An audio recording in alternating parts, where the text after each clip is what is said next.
Good afternoon, children. Today we are going to discuss question answer of chapter The Human Eye. Objective type question answer you will do in the book with the help of pencil, and descriptive question you will underline in the book. Okay, children? First question is fill in the blanks. The dash of the human eye determines the color of a person's eye. You have to write iris. Second, the light sensitive screen of the human eye is called dash, retina. Third, the cone shaped cells on the retina respond to the dash.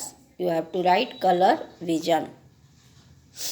Fourth number, the defect of vision in which eyeball becomes smaller than its normal size is called hypermetropia.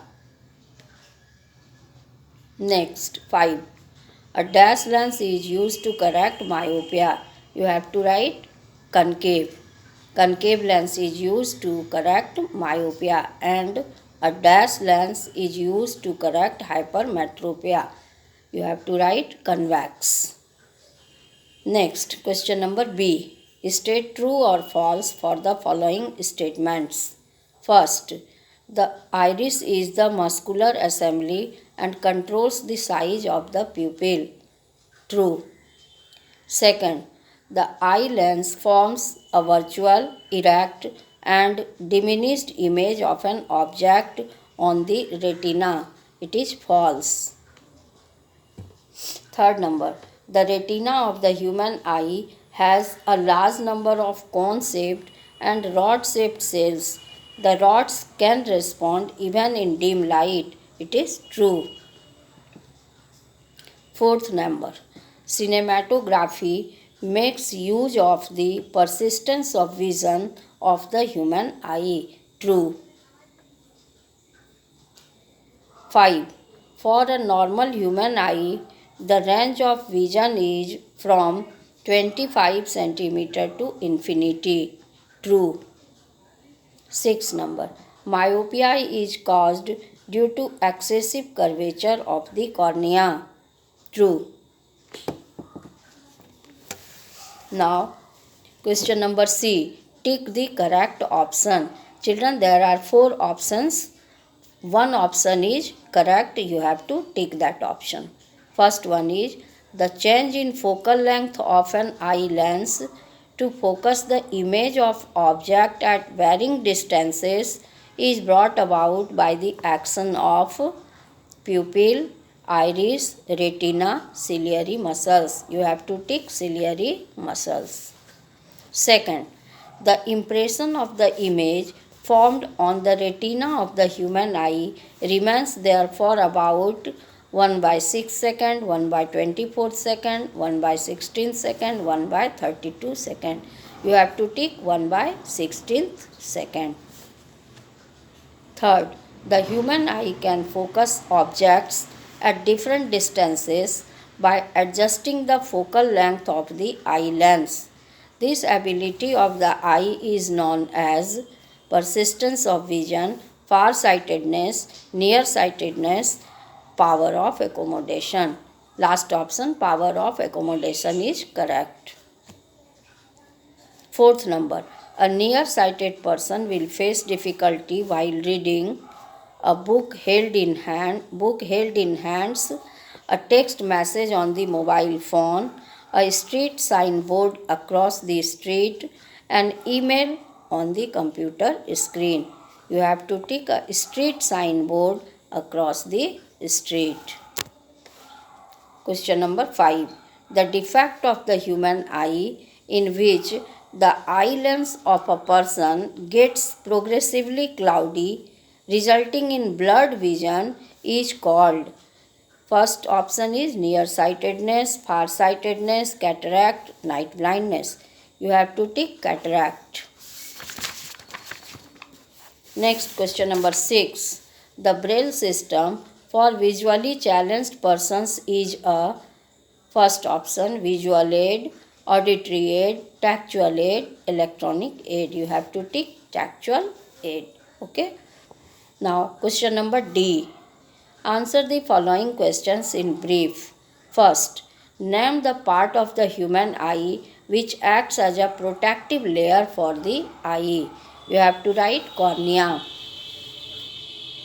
Question number 2. The pupil appears black. Why? You have to write pupil appears black because no light is reflected from it. Question number 3. Differentiate between rod-shaped and cone-shaped cells. Children, you have to write it. It is given in page number rod-shaped and cone-shaped cells. You have to differentiate. It is given in page number 197, last paragraph. Okay. Differentiate between rod-shaped and cone-shaped cells. Okay, children. You will underline page number 197, last paragraph. What is answer, children? Rod-shaped cells respond in dim light and cone-shaped cells respond in bright light. They are sensitive to color vision. Okay, children. Next, tactual aid and auditory aids. It is given in page number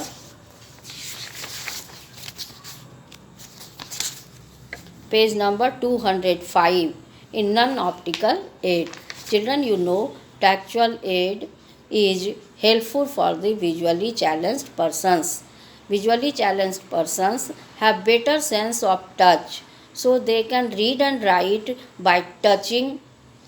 Braille system, you know, children, there is a braille sheet on which 63 dots are used and these dots are raised. So blind persons or visually challenged persons, they can read and write by touch method. It is a touch method, tactual aid. So tactual aid you understood, children. Next is you have to know about the auditory aids. Auditory aids means visually challenged persons can understand or they can study or they can read and write by hearing because they have a better sense of hearing than the normal person. So auditory aid means they can understand by using cassettes or they can use different items like CDs, audios, page number 205. They can also use electronic devices like computer, calculator, closed circuit television, make use of software programs that can transfer text file into sound. Next is define the terms blind spot on the retina. Page number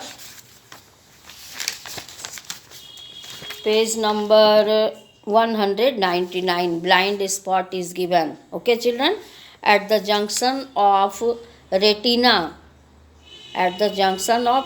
and optic nerve, there are no light sensitive cells. No rods and cones are present there. So it is insensitive to light. Therefore, no image is formed there. That is called blind spot. Okay. It is a point at the junction of retina and optic nerve where no image is formed due to absence of rods and cones. It is called blind spot. Next is persistence of vision of human eye. It is given in page number, you can underline page number 201, second paragraph. Children, you know light enters the eye through cornea and pupil and the lens is present that focuses the light and the image is formed on the retina. This image does not fade away instantaneously. It stays there for 1/16th of a second and it is called persistence of vision. So page number 201, second paragraph, it is given. Next is give the meaning of the term power of accommodation of the human eye. Page number 201, fifth paragraph, power of accommodation is given. Okay, children? Children, you know our eye has a special property. Human eye has a special property that it can see the nearby objects as well as far objects with same clarity by changing the focal length of the lens. It is called power of accommodation. Okay, children? Our eye or human eye has the ability to see nearby objects as well as far objects with same clarity by changing the focal length of the lens. This ability is called power of accommodation. Next, least distance of distinct vision. The minimum distance up to which our eyes can see clearly without any strain on our eyes, that is called least distance of distinct vision. For a normal human being, normal eye, it is 25 centimeter. Range of vision. Children, we can see the nearby objects as well as far objects with same clarity. And this distance, minimum distance is 25 centimeter and maximum distance is infinity. Between this 25 centimeter to infinity, our eyes can see the objects clearly. Okay, children, if our eyes are normal, we can see the object between 25 centimeter to infinity with same clarity, and it is called range of vision from 25 centimeter to infinity, that is range of vision. Question number 7.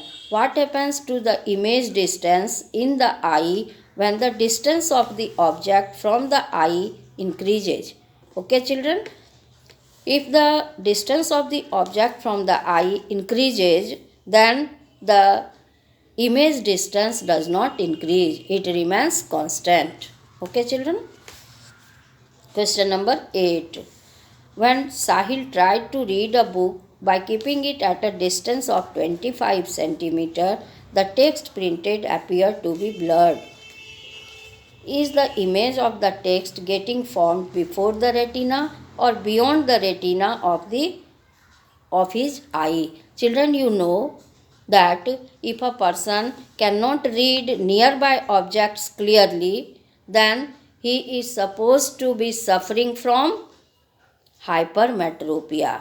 Okay, a hypermetropic person cannot see nearby objects clearly but can see far objects clearly. So Sahil cannot see the nearby objects clearly, so he must be suffering from hypermetropia, and in hypermetropia the image is formed behind the retina. So it is the image of the text getting formed before the retina or beyond the retina of his eye?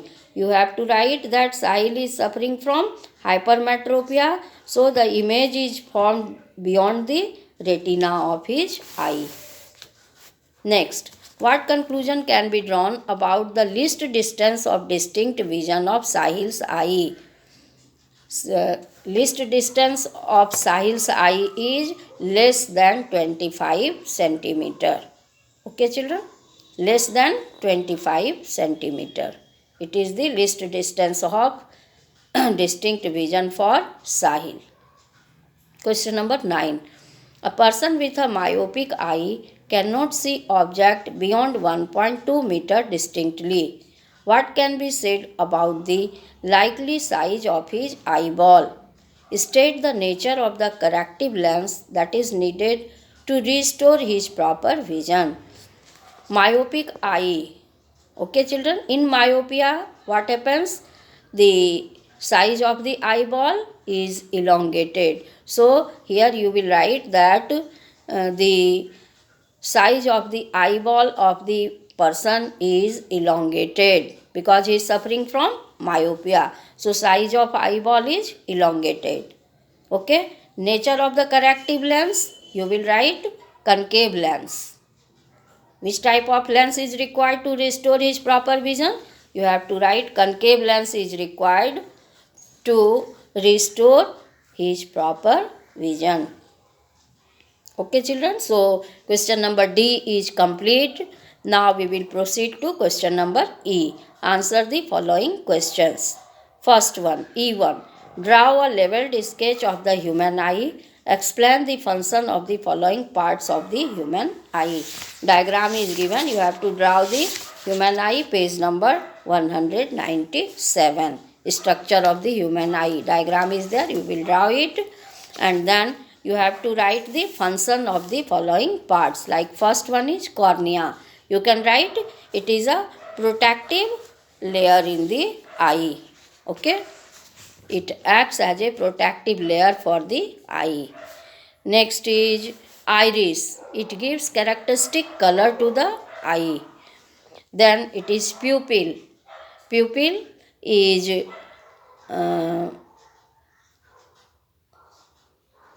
the part of the eye that protects the eye, because in the dim light the size of the pupil becomes larger. Okay, it expands, and in the bright light it contracts, so that right amount of light may enter the pupil and our eye can be protected. So this pupil protects the inner part of the eye, and it also helps in the formation of the image. Page number it is given, page number 197, second paragraph.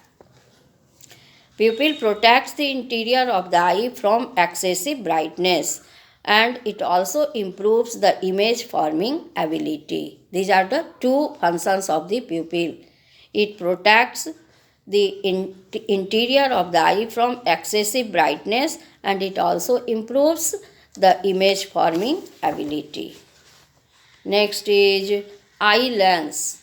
Eye lens focuses the light on the retina, and it helps in the formation of the image on the retina.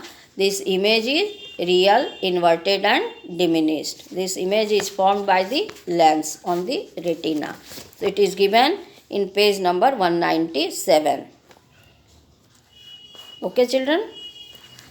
Next is ciliary muscles.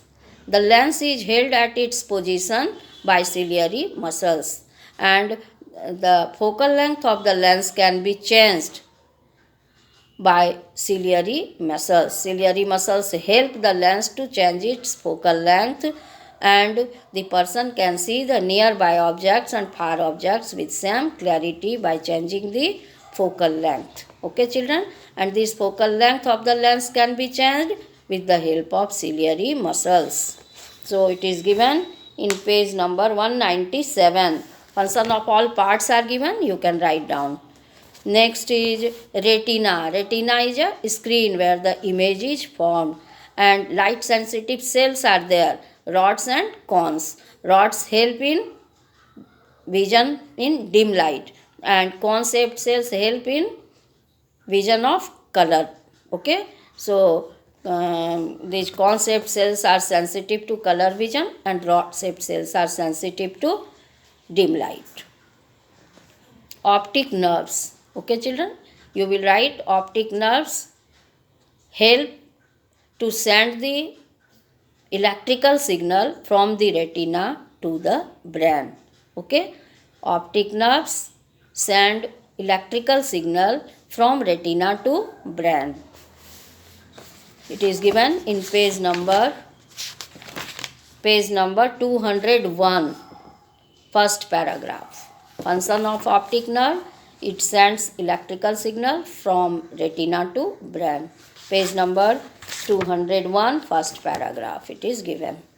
Now, question number 2. Explain how we perceive objects as they are. Answer is, how can we see the object? Working of the human eye. It is given in page number 200, last paragraph, and 201, first paragraph. Now, E3. State any 5 precautions that are needed to take care of our eyes. 5 precautions you can write down children. Time to time we should consult the ophthalmologist or regular checkup of the eye. First is regular checkup of the eye. Second, we should not look at the powerful source of light directly. Third, we should wash our eyes with clean water time to time.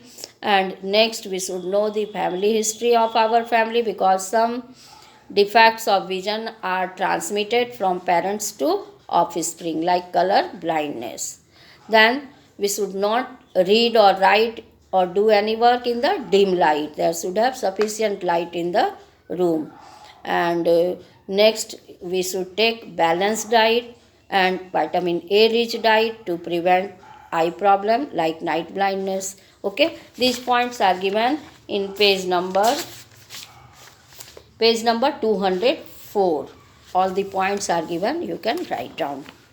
Next is explain how optical and non-optical aids help visually challenged persons to develop their skills to a higher level. In optical aids, you will write, children, tactual aid and auditory aids. Both are helpful for the visually challenged persons. In tactual aid, you have seen they can understand by touch method, like braille system is in tactual aid, and auditory means they can understand by hearing, like they can hear cassettes and other things. Page number 205 it is given. Non-optical aids, it is given tactual aid and auditory aid. And optical aids, you have seen, children, a combination of lens or telescopic aids can be used in optical aids. It is also given in page number 205. Now, next question is, what is the braille system? How does it help the visually challenged persons? Page number 205. Okay, braille system is a tactual aid. Braille system has 63 dot patterns or characters. These patterns, when embossed on braille sheet, help visually challenged persons to recognize words by touching. To make them easier to touch, the dots are raised slightly. Okay, it is given in page number 206. With this, your question answer is complete. All of you will write question answer and you will learn it. Okay, children? Thank you, children.